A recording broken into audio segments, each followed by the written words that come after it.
Sir survey of India అప్పటి director SV Singh గారు రాష్ట్రంలో జరుగుతూ ఉన్నది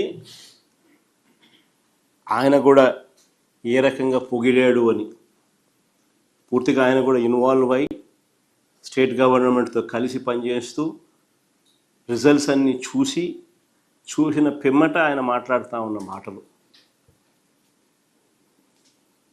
మేము సంకల్పంతో పనిచేస్తుంటే ఈ యజ్ఞ ఫలాలను అందకూడదని, జగన్కి ఎక్కడ మంచి పేరు వస్తుందని, నిజంగా రాక్షసుల కన్నా దారుణంగా చంద్రబాబు నాయుడు గారు ఆయన ఎల్లో గ్యాంగు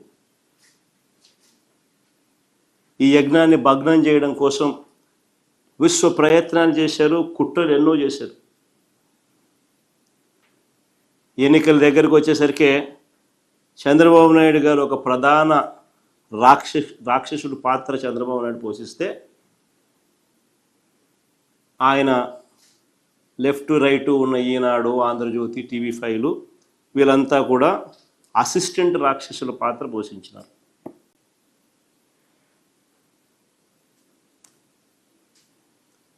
అలా టైంలో వాళ్ళు ఎన్నికల ముందు ఏ రకంగా దీన్ని దుష్ప్రచారం చేస్తూ మీ భూమి మీది కాదట, మీ భూమి మీది కాదంట, కాళ్ళ కింద నేల కదిలిపోతుందట, అసలు ఆ హెడ్డింగ్ లేనిది, వాళ్ళు రాసే రాత లేనిది,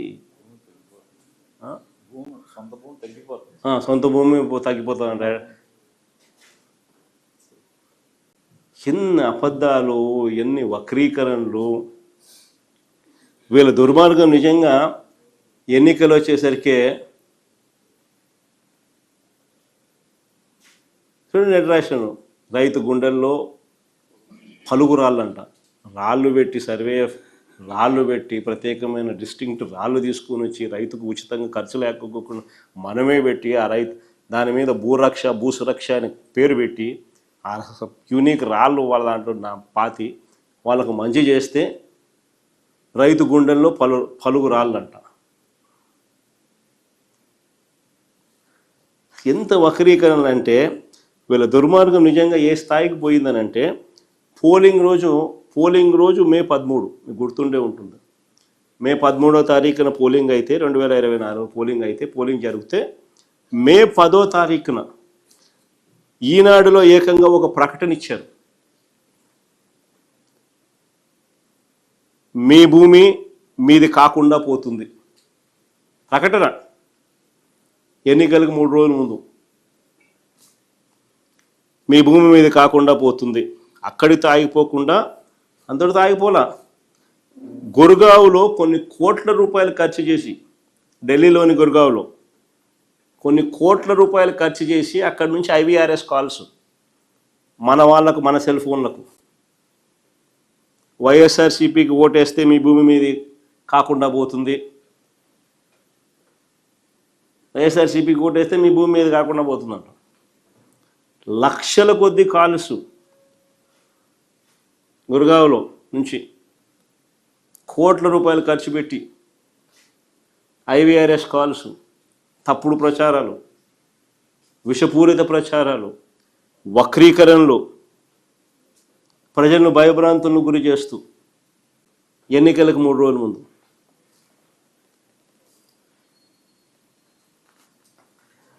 ఒకటే అడుగుతా ఉన్నా, చంద్రబాబు నాయుడు గారు తాత్కాలికంగా రాజకీయ ప్రయోజనం ఏదైనా పొంది ఉండవచ్చు, కానీ నిజాలన్నది ఎంతో కాలం తొక్కిపెట్టలేరు. నిజాలు బయటకు వస్తాయి, బయటకు రావాల్సిందే. నిజంగా ఇప్పుడు బయటకు వచ్చినాయి కూడా. ఈ భూముల సర్వే విషయంలో ఆ రోజు జగన్ తీసుకున్న నిర్ణయాలు, దాని ద్వారా భూ యజమానులకు అందే ఫలాలు, రైతులకు భూ యజమానులకు అందే ఫలాలు ఆ భూములు ఉన్నంత వరకు కూడా నిలిచిపోతాయి. నేను చంద్రబాబు నాయుడు గారిని సూటిగా అడుగుతా ఉన్నా, సూటిగా ప్రశ్నిస్తా ఉన్నా, అయ్యా సమగ్ర సర్వే వల్ల భూములు పోతాయని, ల్యాండ్ టైటిలింగ్ యాక్ట్ వల్ల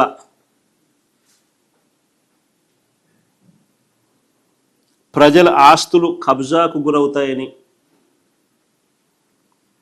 ఒక ప్రచారం చేసి ఒక డ్రామా చేసిన ఈ చంద్రబాబు ఇప్పుడు కేంద్ర ప్రభుత్వంలో భాగస్వామిగా ఉన్న ఈ చంద్రబాబు ఇప్పుడు పూర్తిగా యూటర్న్ ఎందుకు తీసుకున్నాడయ్యా అని అడుగుతాను. పూర్తిగా యూటర్న్ ఎందుకు తీసుకున్నావా అని అడుగుతాను.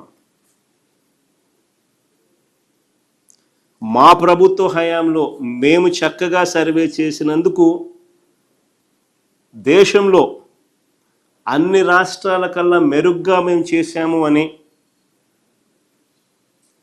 కేంద్ర ప్రభుత్వం నుంచి 400 కోట్ల రూపాయలు మాకు రాయితీ వస్తే, మేము చేసిన పని వల్ల రాయితీ వస్తే ఆ క్రెడిట్ను తన ఖాతాలోకి వేసుకోవడానికి